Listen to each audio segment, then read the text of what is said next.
The Chennai Shopping Mall Shravana Sambaram KG Sale Nakshi Jewelry Mela Flat 50% off.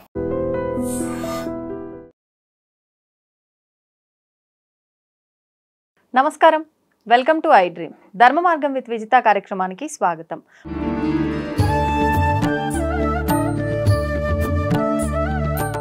నమస్కారం అండి. ఈ మధ్యకాలంలో మనం ఎక్కువగా వింటున్నాము, దేవతారాధనలో భాగంగా శ్రీచక్ర ఆరాధన అనేది అందరూ చేయడానికి పనికిరాదు అని చెప్పి, శ్రీచక్రం ఇంట్లో పెట్టుకుంటే ఎక్కువగా నియమాలు పాటించాలి అని, పెట్టుకున్న తర్వాత అందరికీ కలిసి రాదేమో అని చెప్పి, అంటే మనం చేయాల్సిన విధానంలో ఆరాధన చేయట్లేము కాబట్టి మనకది అంటే బెడిసి కొడుతుంది అని చెప్పి రకరకాలుగా మనం వింటూ ఉన్నాం. నిజంగా ఏ రూపంలో ఆరాధించినా అది అమ్మవారి ఆరాధనే.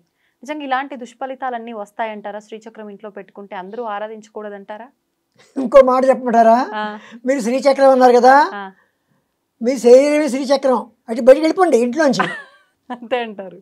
శ్రీచక్రం అనేది మనం చెప్పుకుందాం, కాకపోతే ఎందుకు చెప్తున్నానంటే ఈ శరీరమే శ్రీచక్రం ఒకటి. రెండవది ఏమిటంటే శ్రీమన్నగరము, శ్రీమన్నగర నాయిక అమ్మవారిని 56వ నామంలో, లలితా సహస్రనామంలో శ్రీమన్నగర నాయిక అన్నాం. కొందరు అనుకోవచ్చు ఇదేమిట్రా శ్రీచక్రం అంటే ఇది చెప్తున్నాడు ఏమిట్రా అని అనుకోవచ్చు. కాదు, నేను ఒక పద్ధతిలో వస్తున్నా, ఇలా చెప్పాలని నాకు అనిపించింది చెప్తున్నా. మన శరీరమే శ్రీచక్రం అంటే శ్రీచక్రం ఇంట్లో పెట్టుకోవచ్చా, ఇంట్లో పెట్టుకోకూడదా అంటే ఎన్ని శ్రీచక్రాలు అలా బయటికి వెళ్ళిపోతాయి, అది ఒకటి. తర్వాత శ్రీమన్నగరము, అమ్మవారే శ్రీమన్నగరం అంటే అమ్మవారే. అమ్మవారు ఎక్కడ ఉంటే అక్కడే, అమ్మవారు ఉన్న ప్రదేశమే శ్రీమన్నగరం. ఈ శ్రీచక్రం ఈ శరీరంలో ఉంది కనుక ఈ శరీరమే శ్రీచక్రము. ఎందుకంటే ఒక పరమాత్మ రూపంలో ఉంది కనుక శ్రీచక్రము, ఈ శరీరమే శ్రీచక్రము. అంటే ఇది ఒక ఇది నేను ఇంకొక వేరే చెప్తున్నాను. అద్వైతం అంటే అద్వైతమే మరి ఇది. ఇదేంటి నేను అద్వైతం చెప్తున్నానండి, అర్థమైంది కదా. ఇప్పుడు ఏంటంటే శ్రీచక్రము అంటే ఇది మనం చెప్పుకుంటున్నాం, కాకపోతే అమ్మవారు ఎక్కడ ఉందో అదే శ్రీచక్రము. కానీ మనకి చెప్పినది ఏమిటంటే శరీరమే శ్రీచక్రం అనేది ఎందుకో తర్వాత చెప్తా. ఎన్నో యంత్రాలు ఉన్నాయి, ప్రతి దేవతకు ఒక యంత్రం ఉంది, కానీ ఇది యంత్రరాజం, శ్రీచక్ర యంత్రరాజము అని కూడా అంటారు. అంటే అన్ని యంత్రాల కన్నా ఇది గొప్ప యంత్రము. ఈ గొప్ప యంత్రంలో 9 ఆవరణలు ఉన్నాయి అన్నారు. 9 ఆవరణలో 9వ ఆవరణలో త్రికోణం రూపంలో ఉంది అమ్మవారు, మధ్యన బిందు రూపంలో పరమేశ్వరుడు ఉన్నాడు. ఆ పరమేశ్వరుని చెంత ఉంది కనుక ఆ త్రికోణ రూపంలో ఉన్న ఈ మొత్తం ఇది 9 ఆవరణలు కలిసి శ్రీచక్రము.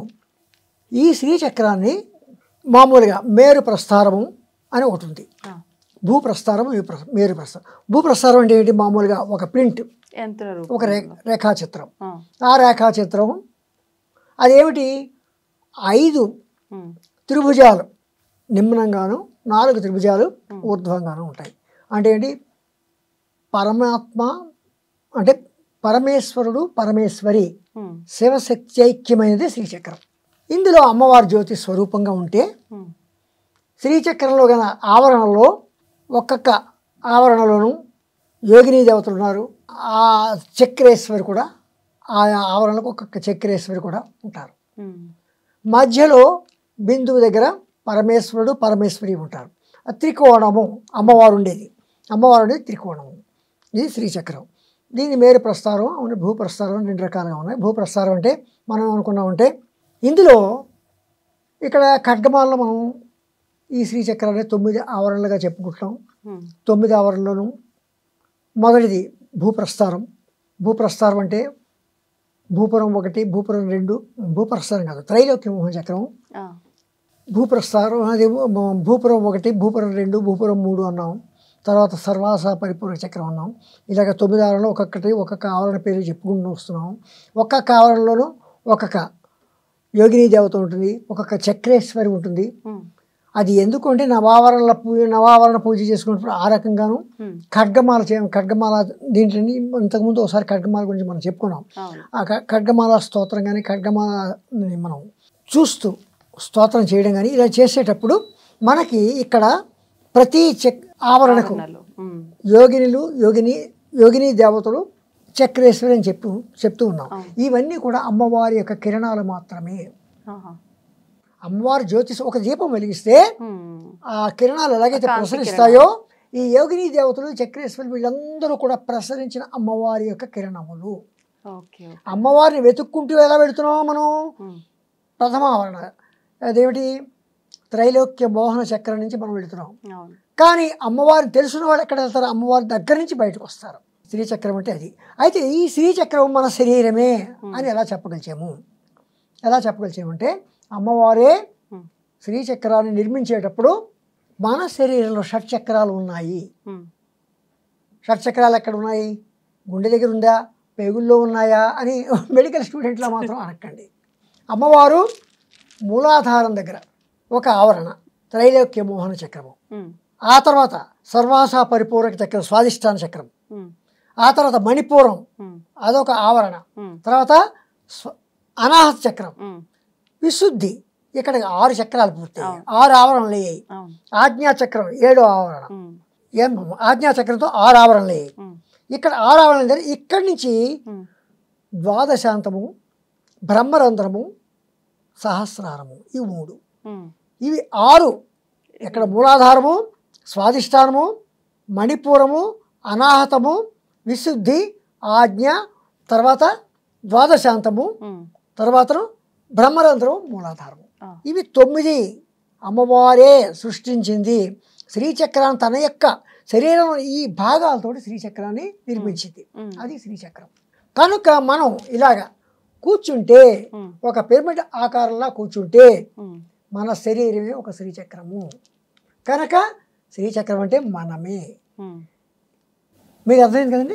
అందుచేతను శ్రీచక్రం అంటే ఏమిటి అంటే మామూలుగా అలాగా. కానీ మనం ఆరాధించేటప్పుడు భూప్రస్థారము, మేరు ప్రస్థారము.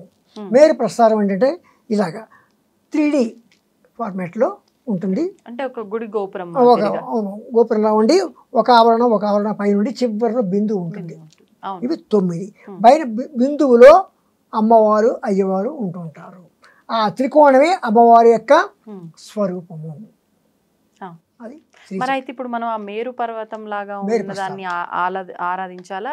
మీరన్న ప్రింట్ రూపంలో ఉన్నదాన్ని మేరు ప్రస్థానం ఆరాధించాలంటే నిష్ఠా నియమాలు చాలా ఉండాలి. ముఖ్యంగా అంటే ఎటువంటి నియమాలు ఉండాలి? ఎటువంటి నియమాలంటే మామూలుగా చెప్పాలంటే మడి ఆచారంగా ఉన్న శుచి శుభ్రతలతో ఉండాలి. తర్వాత కొంత ఉపదేశాలు కూడా కావాలి. తర్వాత వాటికి నైవేద్యాలు పెట్టే విధానం కావాలి. అదంతా మనకు తెలియాలి. అంటే నిత్యం నైవేద్యం నివేదన చేయాలి. నిత్యం నైవేద్యం పెట్టవలసిందే. మంత్రోపాసన తీసుకున్న వాళ్ళు లేదా శ్రీ విద్యోపాసకులు అటువంటి వారు, లేదా ఇంకా మడి ఆచారం పాటిస్తున్నాం మేము శ్రీచక్రాన్ని పూజించుకుంటాము అంటే నిత్య నైవేద్యం మాత్రం ఉండాలి. శ్రీచక్రానికి మనం నైవేద్యం పెట్టాలి. దీనికి ఏవో ఉన్నాయా ప్రత్యామ్నాయాలు ఉన్నాయి. మనం ఏదైనా ఊరు వెళ్తా ఉండంటే బియ్యంలో పెట్టండి, లేదా దర్భల్లో పెట్టండి, ధాన్యంలో పెట్టండి అంటుంటారు. అవి కొంచెంసేపు విడిచిపెట్టాలి. నిత్యము నైవేద్యం మాత్రం ఉండాలి. మనం ఉపాసన తీసుకుంటే వీలైనంత వరకు నవావరణార్చనలు అలాంటివి తెలుసుంటే నిష్ఠా నియమాలు మాత్రం బాగా పాటించాలి. పాటించని పక్షంలో దోషం ఏమైనా వస్తే తప్పదు. ఎటువంటి ఇబ్బందులు వస్తాయి? ఇబ్బందులు ఏవైనా వస్తాయి. ఇప్పుడు మీరన్నట్టు ప్రింట్ రూపంలో ఉన్నది ఆరాధిస్తే ఒక ఫోటో లాంటిది అప్పుడు నియమాలు అవసరం లేదంటే అవసరం లేదు. అక్కడ కూడా నియమం అవసరమే. ఏ బట్టతో పెడితే ఆ బట్టతో అక్కడ కూర్చోం కదా. దేవుడి దగ్గర పెడితే ఏ బట్టతో ఆ బట్టతో కూర్చోం. సాధారణంగా మన బాత్రూమ్కి వెళ్ళి వచ్చినా సరే ఖచ్చితంగా బట్టలు మార్చుకోవాలి ఎట్టి పరిస్థితుల్లోనూ. అలాగే ఉదయం దేవుడి దగ్గర అంతే కదా, స్నానం చేయండి దేవుడి దగ్గరికి వెళ్ళదు కదా, ఇది అంతే. అంటే మనం నిత్యము నిత్య దీపారాధనకు పాటించే నియమాలు పాటిస్తే సరిపోతుంది యంత్ర రూపంలో ఉన్న శ్రీచక్రం. కానీ మేరు ప్రస్థానానికి మాత్రం ఖచ్చితంగా నైవేద్యం పెట్టాలి. ఆరాధన అనేది ఒక పద్ధతిలో చేయాలి. అందుకే పద్ధతిలో చేయాలి కనుకనే నువ్వు అన్నీ నేర్చుకో. శ్రీ విద్యోపాసన మొత్తం క్షుణ్ణంగా నేర్చుకో. లేదా నాకు కనీసం నవావరణార్చన నేర్చుకో. నవావరణార్చన కూడా ఒక ఉపదేశం లాంటిది. నవావరణార్చన అంటే అది ఇంచుమించుగా 4-5 గంటలు, పూర్వం 9 గంటలు 10 గంటలు కూడా పట్టేది అని చెప్పేవారు. ఇప్పుడు 4-5 గంటలు అంటే దానికి కూడా చేస్తున్నారు. 4-5 గంటలు బాగా ప్రాక్టీస్ ఉన్నవారైతే 4-5 గంటలు బాగా 4-5 గంటలు ఖచ్చితంగా జరుగుతుంది.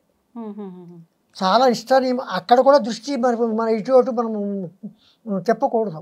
కేవలం ఆ దేవతారాధన మాత్రమే ఉపయోగించుకోవాలి. అందులో అమ్మవారిని మొత్తం ఒక్కొక్క ఆవరణ పూజలు చేసుకుంటూ చివరి వరకు మనం బిందువు వరకు రావాలి. అంటే ఒక్కొక్క ఆవరణ నాకు తెలిసి ఒక అరగంట పైన పడుతుందేమో, 4 గంటలు అంటే. దానికి ఏవో క్రమాలు ఉన్నాయి, ఆ క్రమాల పద్ధతి ప్రకారం చేస్తారు. ఓకే, ధన్యవాదాలండి. తవ్వండి, తవ్వుతూనే శివలింగం సరే దాన్ని అట్లా కప్పేసేయండి, చూపించదండి. మూర్తి పూజ కాదు, సాక్షాత్ బ్రజేంద్ర నందన భగవాన్ ఉన్నారు మూర్తులు. ఏమీ ఆశించకుండా ఆరాధించే వాళ్ళు కూడా ఉన్నారా ప్రభుజీ? నిజమైన భక్తి అంటే మనకు తెలియదు కాబట్టి